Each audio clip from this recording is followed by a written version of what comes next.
এক নম্বর জ্ঞানী, এক নম্বর শিক্ষক, এক নম্বর পাওয়ারফুল বাদশাহ, জাহানের বাদশাহ, তামাম সৃষ্টির বাদশাহ, ইহকাল পরকালের বাদশাহ। সেই নবীর নীতি, সেই নবীর আদর্শ, সেই নবীর চরিত্র, আল্লাহ পাকের কোরআন, সেই নবী, এইরকম নবী দুনিয়া আসার পরে এই জাতির কলঙ্কদের কাছে, কিছু কিছু জাহান্নামীদের কাছে নবী ভালো না। তখন নবী তাদের কাছে ভালো ছিল না, মাঝখানে ভালো ছিল না, আজ রয়েছে নবী মুহাম্মদ ভালো না। আছে না নাই? জানে বলেন নবী সবার কাছে ভালো হতে পেরেছে? আরে হ্যাঁ না বলবে? নবী বলে না, নবী মুহাম্মদ রাসূলুল্লাহ সাল্লাল্লাহু আলাইহি ওয়াসাল্লাম আমাদের নবী, এই নবী সবার কাছে ভালো হতে পেরেছে? হ্যাঁ। যদি সবার কাছে ভালো হতে না পারে, আমি যদি ভালো হই তাহলে কি করতে হবে?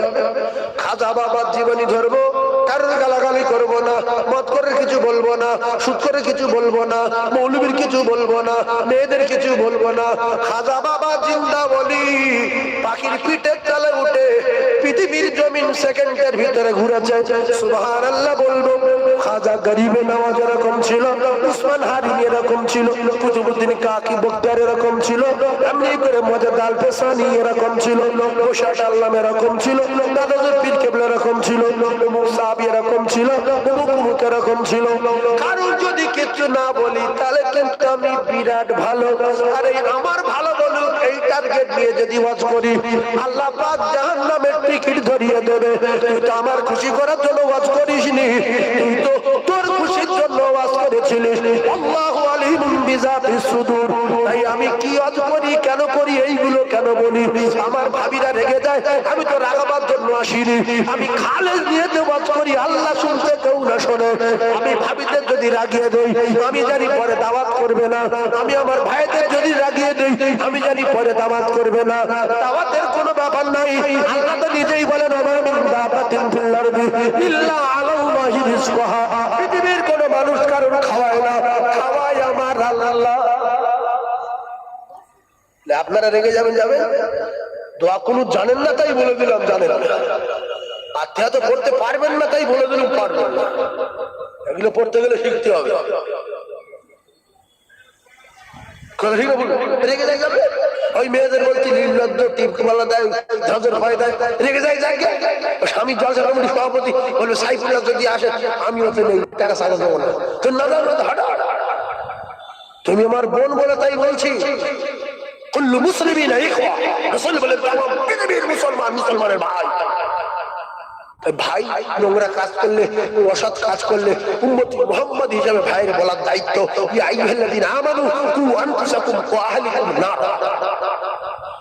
আল্লাহ বলছে তুই বাঁচা, তোর আহলে বাড়িকে জাহান্নামের আগুন থেকে বাঁচা। ওয়াজ অনেক কায়দার আছে, এরকম কোড়া কথা বলবো কেন? পেলে নয় ধরে যাবে, তোমার লোক মাথা খারাপ হয়ে যাবে, লাম্বেল লাগবে, সুবহানাল্লাহ বলবো তকবীর দেবে। সুদের কথা বলবো কেন? সুদ খাচ্ছে খাবে না। লটারি টিকিটের কথা বলবো কেন? বহুত যুব খবর রেগে যাবে। বন্ধনের কথা বলি, মুসলমানের অনেক ছেলে বন্ধনের হেডমাস্টার স্যার হয়েছে, মুসলমানের অনেক ভাবি বন্ধনের ম্যাডাম হয়েছে, ম্যাডাম। আমি জানি বললে আমার উপর রেগে যাবে, কিন্তু ও ভাই করি না। কে দাওয়াত দেবে না দেবে? আল্লাহই ভালো জানে, রুজির মালিক আল্লাহ। রাগানো কথা বলতে হবে। জলসাতে অনেক সময় দেখেছি অনেক লোক রাগ ঘরে চলে যাচ্ছে, এটা ওয়াজ শোনে। আরে নবীর কোনো ওয়াজ নেই, আল্লাহর ওলিরা কত কি করে গেছে সেটা বলে না। শুধু সুদ, মদ, গাঁজা, বন্ধন করছে। তা কি আছে? কত মানুষ টোটো কিনছে, কত মানুষ অটো করছে, কত মানুষ ঘর প্লাস্টার করছে। এগুলো ভালো না? দুধ জাহান্নাম, তোর কপালে আগুন লাগবে।